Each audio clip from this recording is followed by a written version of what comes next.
Hello, hello, my brothers and sisters. This is Garrett Baker, your brother in arms, and welcome to another episode of The Tactical Businessman.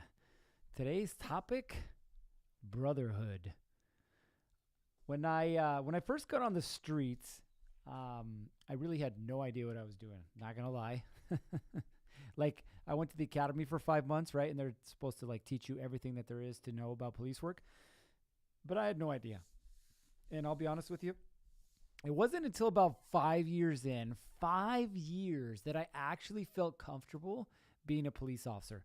Think about that for a minute. 5 years. And I wasn't the guy that would hang out in the parking lot and wait for something to happen.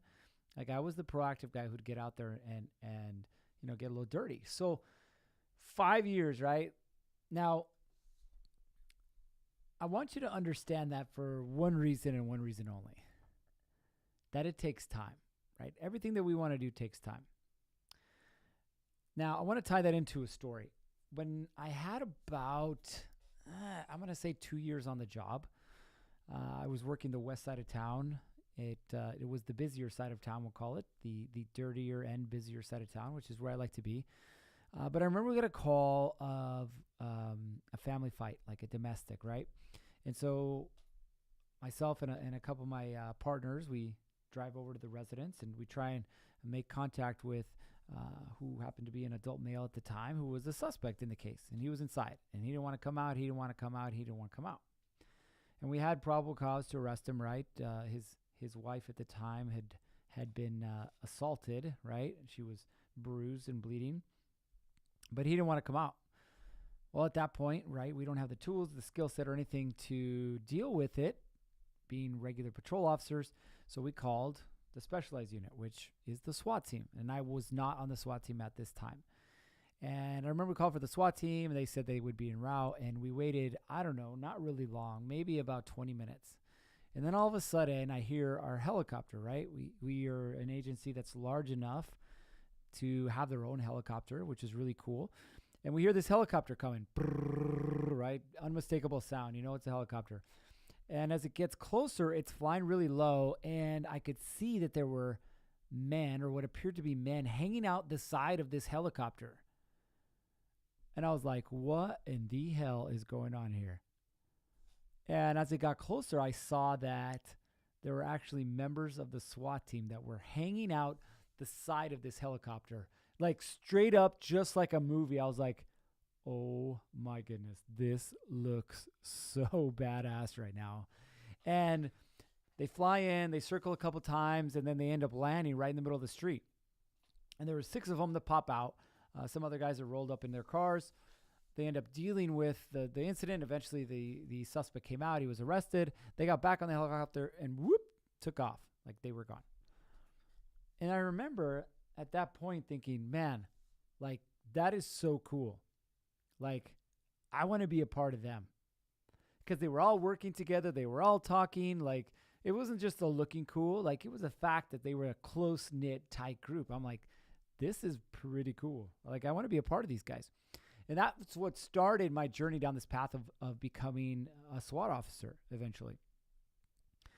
And for the longest time, like, probably it was a little over a year, I couldn't actually test or be part of the team yet because I didn't have the right qualifications, but I would go and I would be an actor, right? I would act for them. I would quote unquote be a bad guy for them so they could practice their techniques, practice their deployments, practice their different things. And it allowed me to get close to them, to see who they were and to see how they acted around each other. And every time I was there, like I just had this draw wanting to be closer to them because it was so cool to see how they functioned together as a unit. And it was amazing to see that they would practice scenario after scenario over and over and over again. And it didn't matter who was in the front, who was in the back, who was in the middle, like they would rotate through, but they always seemed to function like the same way. And it made me wonder, how is it that a unit gets to this place? And I really, really wanted to be a part of it. And I remember my last training exercise with them, prior to me testing, we were at a house in a neighboring city. They were going to tear it down, so they let us play around with it. And we were, myself and a couple other guys, we were on the inside and we were actors. And they came into the house, and there's a thing called flashbangs. I think I've talked about them before. We call them light sound diversionary devices. So these flashbangs make a really loud noise and make a really bright light. And what it allows the SWAT team to do is gain a tactical advantage, right? Surprise the enemy, if you will. And I remember knowing that they were going to come in and do something, right? And so I'm pretending that I'm this bad guy. Well, all of a sudden, that I hear the door get kicked in, and a flashbang comes flying in. Now, it doesn't land to my left. It doesn't land to my right. It literally lands right between my legs. Yes, the crown jewels were right there. And boom, this thing goes up, and it was this huge, intense light, but the burning that came with it. Like, I jumped up and started running around. Luckily nothing caught on fire. And yes, I still have 2 of them. But I remember being like so surprised by this. It was crazy. And they all came in and they were laughing because it wasn't supposed to happen that way. But anyway, like eventually I was able to work hard enough to become a part of this unit, this elite unit, SWAT. And I was like, what is it that made SWAT so awesome? Sure, it was these cool weapons that they had. Sure, it was the fact that they had, cool gear and they looked cool. But what it really was, when I strip it all down, what it really was this power of association, was this brotherhood. Think about this. I was part of a brotherhood already, a group, a police officer, right? The thin blue line. But it wasn't enough for me. Like, I wanted to be part of something smaller, something tighter, something more intimate. And I was willing to sacrifice an entire year of working my ass off, training hard, shooting and running and lifting weights and doing everything associated that I knew would be required of the test in order to prepare an entire year. And you wonder, what would make somebody want to do that? Well, it's the same thing that would make somebody want to drop $15,000, $25,000, $50,000, $100,000. Why? Because they want to be part of a group. They want to be part of something special. They want to be part of something elite. They want to be part of a brotherhood. Because something happens in this group, something special. And it's something that pushes you forward, that makes you want to be more, that makes you want to do more, that makes you want to have more. And not in a bad way. Like, this group was special because sure, there was the occasional shit talking, but it was the shit talking in a sense that it was going to take you to where you wanted to go. Like, they were egging you on and they were ribbing you because they wanted you to be better, because they wanted you to push them. Now, think about that.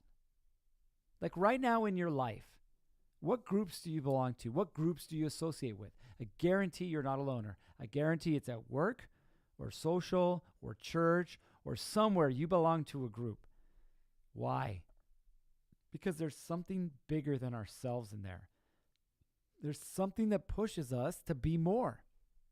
And that's why we join these groups. That's why we become a part of it.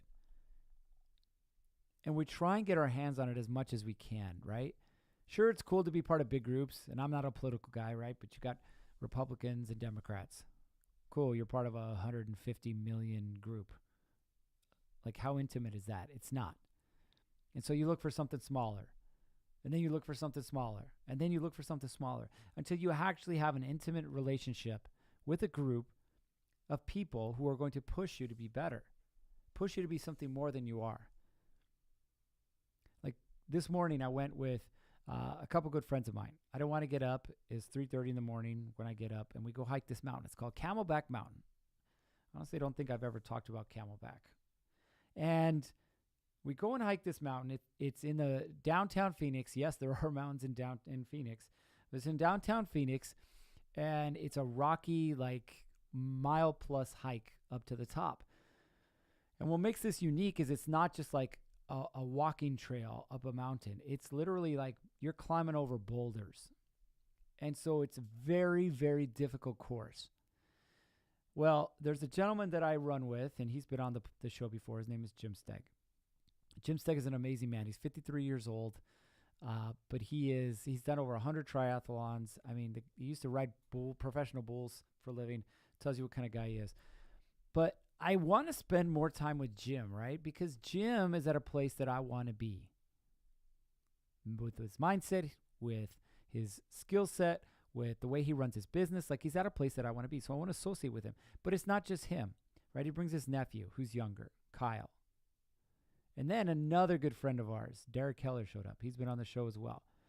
And so here we are, 4 men on an individual trek up a mountain, right? Because I can't carry anybody up this mountain, and they can't carry me. Like, it's just me and it's just them.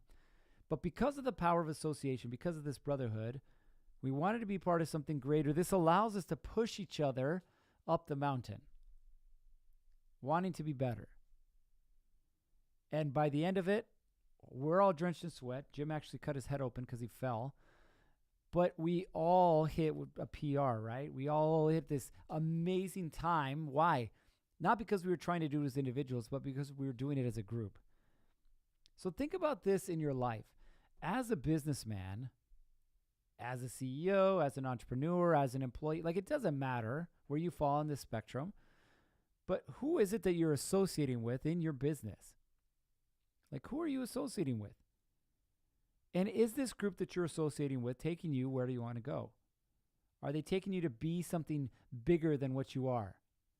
Are they taking you to do something more than what you think you're capable of?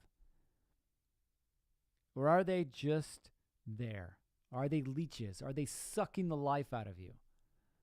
You know, I want you to think about this. It's the same thing in your personal life. Now think about this. When you get home from work, do you go drink in the driveway, or do you detour even going home from work to go to the bar? Like, do you just hang out with the boys because that's what is expected of you, thinking that somehow your marriage is going to get better by doing that, thinking that somehow your business is going to get better by doing that? Or are you spending your weekends like with masterminds, with men who are where you want to be, with men who are pushing you to do more, with men who are holding you accountable, or not? Like, that's the choice, right? You can't have it both ways. You can't have the frat boys and you can't have the business partners. Like, you can't. It's one or the other. Otherwise, you're going 2 different directions and they're just pulling at you. So what's the power of a brotherhood? What's the power of association? If you ask me 3 things make it powerful. Number 1 is discipline. There's a discipline in the group, right? When you're in a group, you can't cheat on your reps. You can't cheat and said you made it up the mountain and you didn't. Like, there's no cheating. You've got discipline, right? 2, you've got accountability. People who will hold you accountable to do what it is that you said you were going to do. And then 3, there's a structure. There has to be a structure that's guiding you to where you want to go. So if you're looking for a brotherhood, if you're looking for a group, if you're looking for a set number of people that are going to where you want to go, dude, there's thousands of them out there, well, thousands of groups, but there's not thousands of groups that are going to take you to where you want to go. Sure, you can join a group on Facebook or Instagram or wherever else, like the Get Rich Quick, right? Hey, buy my course, come join my Facebook group, pay $5,000 and you'll be rich. Yeah, sure. Or you could join a group who's actually going to take you to where you want to go. Be it physically, right? Why do people go to a gym and hang out with people there? There you go. Brotherhood, being part of something bigger, something at your church, something with your partner, something with your business. Like, you can join these groups that are going to take you to where you want to go. So ask yourself, are you playing the loner game? Or ask yourself, are you playing the frat game, even though you're 37 years old and you graduated from college 20 years ago or 15 years ago? Like, where is it that you're playing this game? We all have this longing for brotherhood. We all have this longing for a group. We all have this longing for association. The question is, are we using it to actually get what we want? So I challenge you. I challenge each of you to find a group. Go find a group of people, like-minded men, women, doesn't matter, mixed, doesn't matter, that are going to take you to where it is that you want to go, that are after the same thing, that are going to hold you accountable, that are going to have the discipline necessary to get you there. I challenge you, because you know what you want, and you know from experience that trying to do it by yourself is not going to get you there. All right, that is it for today. As always, go to winthedailywar.com. I got some cool stuff up there for you. You'll be able to check it out. I'll be adding some stuff slowly. If you got questions, you want to know more about what it is that I do and how it is and why it is and all those fun questions, go to GarrettBake.com. You can check it all out there. But for now, this is it. As always, stay safe, and we'll see you on the next one.